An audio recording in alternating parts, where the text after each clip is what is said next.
La matinale d'Europe 1. Nikos Aliagas.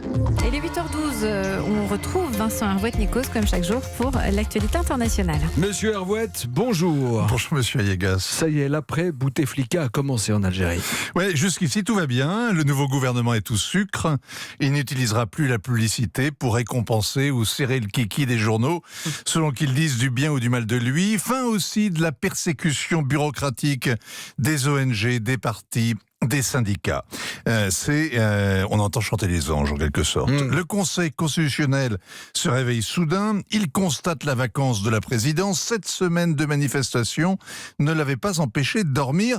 C'est la révolution du miel. Elle est mielleuse. Abdelaziz Bouteflika lui-même envoie une lettre d'adieu à ses compatriotes. Je vous demande pardon pour tout manquement, par une parole ou par un geste, à votre égard. Alors, il faudrait manquer de cœur pour reprocher au président une parole de trop. Ça fait 7 ans que les Algériens ne l'ont pas entendu.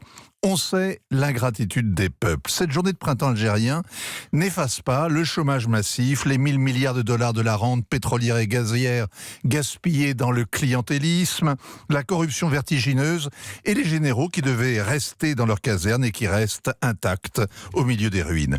Aux mécontents, une consolation, Ali Haddad derrière les barreaux, le numéro 1 du BTP qui était aussi le numéro 1 des patrons les plus détestés.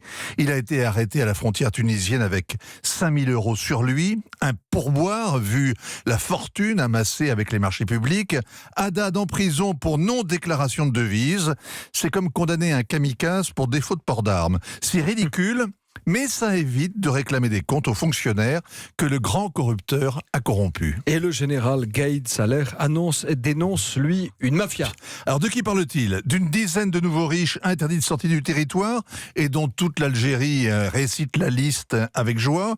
De la fratrie Bouteflika, disparue avec lui ? Ou plutôt des services, les tentacules du département renseignement et sécurité. C'était jadis un État dans l'État. La mafia, c'est Toufik, le général Médienne, que le général Gaïd Salah croyait avoir mis à la retraite il y a 4 ans. Le clan présidentiel a appelé la semaine dernière Toufik à l'aide et leur plan, c'était mettre le vieux président Yamin Zeroual, politiquement mort depuis 20 ans, à la tête d'une instance de transition pour la contrôler. Yamin Zeroual raconte avoir conseillé à Toufik de ne pas entraver les Algériens qui ont repris leur destin en main. Décidément, la révolution est mielleuse, mais dans la coulisse, on aiguise les couteaux. Un général veut la transition selon la Constitution, sous contrôle, c'est Gaïd Salah. L'autre général veut lâcher plus de l'Est, que tout change pour que tout demeure. Demain, 7e vendredi, comme un jour sans fin. Personne ne connaît la suite de l'histoire.